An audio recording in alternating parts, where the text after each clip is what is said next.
If you're wondering how to add balance to your iSend account, you're in the right place. Adding funds is quick and easy. In this video, I'll guide you step by step on how to top up your wallet using different payment options. Here's what you need to do. First, log into your iSend account using your credentials. Once you're inside, you'll be taken to your dashboard, where you can manage your shipments and store integrations. Next, go to the Wallet and Invoice section. Then choose Wallet. This is where you can add balance. From there, choose your preferred payment gateway. We currently have PayPal and Stripe available. I'll use and show PayPal first. Enter the amount you'd like to add, then click Add to Wallet.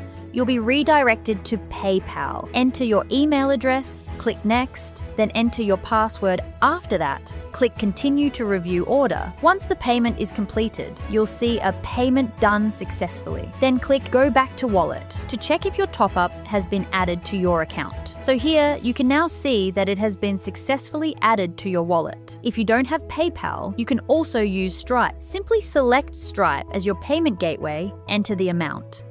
Then click Add to Wallet. Then fill in the required payment details to complete the process. Then click Pay Now after filling out the required information. Once the payment is successful, the amount will be automatically added to your wallet. Then click Go back to Wallet to check your wallet. So here, you can now see that it has been successfully added to your account. And that's it. Adding balance to your iSend account is quick and simple. Your balance is now ready, so you can continue shipping without any delays. Visit isend.com.au today.